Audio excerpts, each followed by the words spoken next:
कोल्हापूरचे शाहू महाराज म्हणाले की होय मी इच्छुक होतो 1998च्या निवडणुकीत. 1998च्या लोकसभा निवडणुकीत काय झालं होतं तर राज्यात शिवसेना भाजपची सत्ता होती, त्यामुळे शिवसेनेची जोरात हवा होती. त्यावेळी शाहू महाराज हे शिवसेना प्रमुख बाळासाहेब ठाकरे यांच्या उपस्थितीत गांधी मैदानात झालेल्या जाहीर सभेला व्यासपीठावर उपस्थित होते. त्यांनी शिवसेनेत प्रवेश केला अशी ही चर्चा होती. मात्र ऐनवेळी 1998च्या निवडणुकीत शिवसेनेने विक्रमसिंह घाटगे यांना उमेदवारी दिली.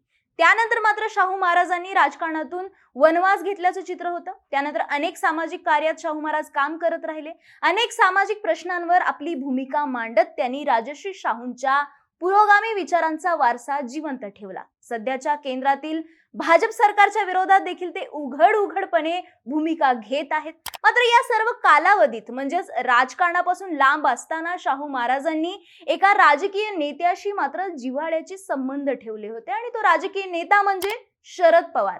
आता याच संबंधातून शाहू महाराज यांच्या पुन्हा एकदा राजकीय पटलावर दिसण्याच्या शक्यता निर्माण झालेल्या आहेत. शरद पवारांच्या कोल्हापूरच्या सभेचं अध्यक्षपद शाहू महाराजांकडे देण्यात आलं होतं.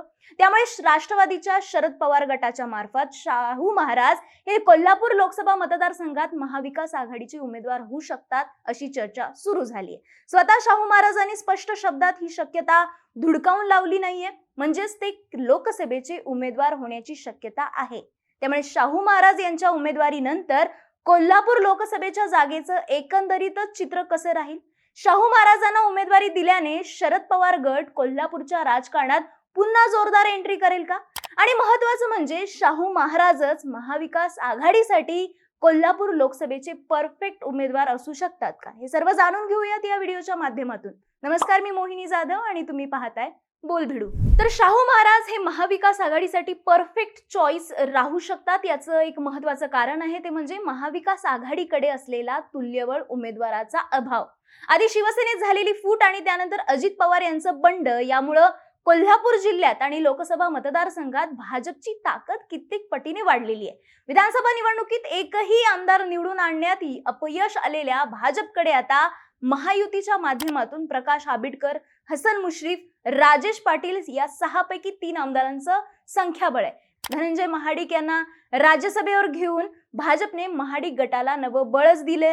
अशा वेळी भाजपच्या या वाढलेल्या ताकदीला आव्हान द्यायचं असल्यास महाविकास आघाडीकडे एकच ऑप्शन उरतो. तो ऑप्शन म्हणजे लोकसभा मतदारसंघातील 6ही विधानसभा मतदारसंघात अपील करेल, स्वतःचा असा करिश्मा असेल असा उमेदवार देणं. महाविकास आघाडीच्या माध्यमातून सध्या काँग्रेस देखील या मतदारसंघातून दावा करत आहे. जयश्री पाटील, PN पाटील, ऋतुराज पाटील असे 6 पैकी 3 आमदार आणि विधान परिषदेचे आमदार आणि काँग्रेस नेते सतेज पाटील यांचं नेतृत्व, यामुळे काँग्रेस पक्ष राष्ट्रवादीच्या या मतदारसंघावर दावा सांगत आहे. पण काँग्रेसकडे अभाव आहे तो तुल्यबळ उमेदवाराचा. कोल्हापूरचं राजकारण सोडायला तयार नसणाऱ्या सतेज पाटलांना राज्यातील पर्यायाने कोल्हापूरचं राजकारण सोडून दिल्लीत जायचं नाहीये. काँग्रेसचं जिल्ह्यातील दुसरं नाव म्हणजे PN पाटील हे, पण त्यांची संपूर्ण मतदारसंघाला अपील होईल अशी ताकद नाहीये आणि ते स्वतः देखील विधानसभा सोडून लोकसभेत जाण्यास उत्सुक नसल्याचं सांगण्यात येतं. त्यामुळे काँग्रेसला ताकद असूनही कोल्हापूरच्या जागेवर दावा सांगण्यास मर्यादा आहेत. शिवसेनेतल्या फुटीनंतर ठाकरे गटाची ताकद देखील अगदी नगण्य झालीये. जे शिवसेनेचे निष्ठावान म्हणून ठाकरे गटाबरोबर आहेत त्यांची लोकसभेचा उमेदवार होण्याची क्षमता नाहीये. शिवसेनेकडून राज्यसभेची उमेदवारी देण्यात आलेले संजय पवार यांची स्थानिक राजकारणात अत्यंत मर्यादित अशी ताकद आहे आणि त्याचबरोबर विजय देवणे, संजय घाटगे या नेत्यांच्या मागे देखील लोकसभेची सीट्स काढता येईल अशी ताकद नाही. त्यामुळं 2019 मध्ये शिवसेनेचा खासदार निवडून आला असताना देखील ठाकरे गटाला ही जागा महाविकास आघाडीतील इतर मित्रपक्षांना सोडावी लागू शकते आणि अशा वेळी महत्वाची ठरते ती शरद पवार गटाची ताकद. कोल्हापुरात शरद पवार आणि राष्ट्रवादीला मांडणारा मतदार पहिल्यापासूनच राहिलेला आहे. मात्र जिल्ह्यातलं राष्ट्रवादीचं राजकारण हे गटातटांभोवतीच फिरत राहिलं. त्यामुळे पक्षवाढीला मर्यादा येत राहिल्या आणि त्यातच राष्ट्रवादीचे जिल्ह्यातील सर्वात मोठे नेते हसन मुश्रीफ हे अजित पवार गटाबरोबर गेलेले आहेत. त्यामुळे शरद पवारांना जिल्ह्यात दुसऱ्या फळीच्या नेत्यांना बरोबर घेऊन पक्ष पुन्हा उभारावा लागणार आहे. राष्ट्रवादीच्या जिल्ह्यातील दुसऱ्या फळीतील नेत्यांपैकी KP पाटील हे नक्की कोणत्या गटात आहेत याबद्दल संभ्रम आहे. दुसरे नेते आणि राष्ट्रवादीच्या शरद पवार गटाच्या जिल्हाध्यक्ष VB पाटील हे लोकसभा लढवण्यासाठी इच्छुक आहेत. VB पाटलांचा जिल्ह्याच्या सामाजिक आणि सांस्कृतिक वर्तुळात वावर आहे. राष्ट्रवादीच्या स्थापनेपासूनच ते शरद पवार यांच्या बरोबर आहेत. काही वर्षांपर्यंत कोल्हापूर महानगरपालिकेत त्यांना मानणाऱ्या नगरसेवकांचा एक गट देखील राहिलेला आहे. पण सद्यस्थितीत त्यांचा संपूर्ण मतदारसंघात संपर्क नाहीये. निवडणुकीच्या राजकारणाचा अनुभव देखील त्यांच्याकडे कमी आहे. मग अशा वेळी शरद पवारांना कोल्हापुरात मोठा उलटफेर घडवण्यासाठी एक मोठं नाव लागेल आणि तिथेच परफेक्ट बसतात शाहू महाराज छत्रपती. त्यामुळे शरद पवार यांच्याशी असलेलं घनिष्ठ संबंध आणि शरद पवार, उद्धव ठाकरे आणि काँग्रेस यांनी एकत्रित शब्द टाकल्यास शाहू महाराज छत्रपती कोल्हापूरची निवडणूक लढवू देखील शकतात. शाहू महाराजांच्या जमेची बाजू म्हणजे राजश्री शाहू महाराजांचे वंशज असल्याने त्यांच्या नावाभोवती एक वलय आहे. शाहू महाराजांनी देखील वेळोवेळी सामाजिक प्रश्नांवर त्यांची भूमिका मांडत राजश्री शाहूंचा वैचारिक वारसा सांगण्याचा देखील प्रयत्न केलेला आहे. काही दिवसांपूर्वीच कोल्हापुरात झालेल्या हिंसाचारानंतर शाहू महाराजांनी शहरात फिरून सद्भावना राखण्याचं आवाहन केलं होतं. त्यामुळे संपूर्ण जिल्ह्याला अपील होईल असा चेहरा आणि स्वतःचा असा वेगळा करिश्मा हे तुल्यबळ उमेदवार होण्याच्या दृष्टीने महत्त्वाचे असलेले दोन्ही निकष हे शाहू छत्रपती यांच्या उमेदवारीने पूर्ण होतात. आणि त्यातच शाहू महाराजांची उमेदवारी महाविकास आघाडीतल्या इतर मित्र पक्षांकडून देखील मान्य केली जाऊ शकते. त्यामुळे 2019 मध्ये आघाडीमध्ये असूनही सतेज पाटील यांनी राष्ट्रवादीचे उमेदवार धनंजय महाडिक यांच्या विरोधात जाऊन शिवसेना उमेदवार संजय मंडलिक यांना उघडपणे मदत केली होती. मात्र शाहू छत्रपती यांना उमेदवारी दिल्यास असं होण्याची शक्यता मावळते. मग अशा वेळी शाहूंचा करिश्मा आणि त्यांच्या मागे महाविकास आघाडीची एकत्रित ताकद ही स्ट्रॅटेजी वापरून महाविकास आघाडी छत्रपती शाहू महाराजांच्या उमेदवारीसाठी पुरेपूर प्रयत्न करताना दिसेल. शाहू महाराजांच्या उमेदवारीचं राजकारण लक्षात घेत असताना विरोधी बाजूकडून म्हणजेच महायुतीकडून कोणते उमेदवार दिले जातील आणि त्यानंतर लढत कशी होईल हे पाहावं लागेल. महायुतीचा विचार करायचा झाल्यास शिंदे गटाकडून विद्यमान खासदार संजय मंडलिक यांचं नाव पुढे केलं जाऊ शकतं. शिंदे गटाची जिल्ह्यात असलेली ताकद ही संजय मंडलिक यांच्यासाठी जमेची बाजू आहे. राधानगरीचे आमदार प्रकाश आबिटकर यांच्या बरोबरच करवीर मधून माजी आमदार चंद्रदीप नरके, कोल्हापूर उत्तर मधून माजी आमदार राजेश क्षीरसागर यांची रसद मंडलिक यांना शिंदे गटाचे उमेदवार म्हणून मिळेल.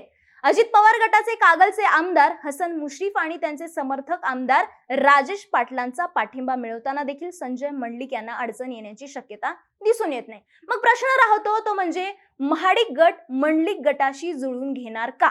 एकनाथ शिंदेंबरोबर येताना मंडलिकांनी आमच्याशी बोलणं केलं आणि त्यामुळे महाडिक आणि मंडलिक एकत्र असल्याचं वक्तव्य धनंजय महाडिकांनी केलं होतं. मात्र त्याच वेळी मंडलिक यांना बदलायचं कारण नाही, पण उमेदवारीचा निर्णय दिल्लीतून होईल असं सूचक वक्तव्य देखील धनंजय महाडिकांनी केलं होतं. त्यामुळे मंडलिक हे अजित पवार गट, शिंदे गट आणि भाजप यांच्या सर्वसंमतीने उमेदवार होऊ शकतात. पण त्यांच्या उमेदवारी पुढे लागणारा पण हा महत्वाचा आहे. जर शाहू महाराज छत्रपती यांना उमेदवारी दिल्यास मंडलिक यांच्या उमेदवारीवरती अजूनच प्रश्नचिन्ह निर्माण होतील. कारण संजय मंडलिक विरुद्ध शाहू महाराज अशी फाईट झाल्यास शाहू महाराजांना क्लिअर अप्पर हँड राहील असं अनेक जाणकारांचं म्हणणं आहे. त्यातच संजय मंडलिकांविरोधात मतदारसंघात असलेली नाराजी शाहू महाराजांच्या पथ्यावर पडू शकते. अशा वेळी मग भाजपकडून ही जागा शिंदे गटाकडून काढून घेऊन धनंजय महाडिकांना उमेदवारी दिली जाऊ शकते. धनंजय महाडिकांना राज्यसभेवर घेतल्याने महाडिक गटात चैतन्य निर्माण झालंय. त्यातच राजाराम साखर कारखान्यातील विजय हा महाडिक गटाचा मनोधैर्य वाढवणारा होता. धनंजय महाडिक हा असा चेहरा आहे जो संपूर्ण लोकसभा मतदारसंघात परिचित आहे आणि महाडिक गटाच्या माध्यमातून ताकद देखील राखून आहे. त्यामुळे शाहू महाराजांच्या विरोधात धनंजय महाडिक एक तुल्यबळ उमेदवार राहू शकतील असं सांगण्यात येत आहे. मात्र जर ताकद असूनही उमेदवारी नाकारल्यास शिंदे गट पूर्ण ताकदीने महाडिकांचं काम करेल का यावरही प्रश्नचिन्ह आहेच. तर याच सर्व स्पर्धेत अजित पवार गटाचा विचार करायचा झाल्यास हसन मुश्रीफांच्या नावाची राष्ट्रवादी एकसंध असताना चर्चा होती. मात्र भाजप बरोबर आल्यानंतर इक्वेशन बदललंय. हसन मुश्रीफांना त्यांच्या कागल मतदारसंघातूनच भाजपचे जिल्हा अध्यक्ष समरजित घाटगेंचा कट्टर विरोध आहे. तसेच ईडी प्रकरणानंतर पक्ष बदलला म्हणून मुश्रीफ यांच्या विरोधात असंतोष देखील आहे. अशा वेळी हसन मुश्रीफ लोकसभेच्या तिकिटासाठी उत्सुक असण्याची शक्यता तशी कमीच आहे. त्यामुळे शाहू महाराजांच्या उमेदवारीने मंडलिक की महाडिक अशा पेच प्रसंगात महायुती सापडू शकते. मग अशा वेळी विरोधकांकडे ताकद असताना देखील त्यांना शह देण्यासाठी महाविकास आघाडीला शाहू महाराज कमाल महत्वाचे ठरताना दिसू शकतात. त्यामुळेच कोल्हापूरच्या सभेच्या पार्श्वभूमीवर शाहू महाराजांच्या उमेदवारीसाठी प्रयत्न केले जात आहेत एवढं मात्र नक्की. या बाबतीत तुमच्या प्रतिक्रिया आम्हाला कमेंट बॉक्समध्ये कळवा आणि बोलबिडू YouTube चॅनलला सबस्क्राईब करायला विसरू नका.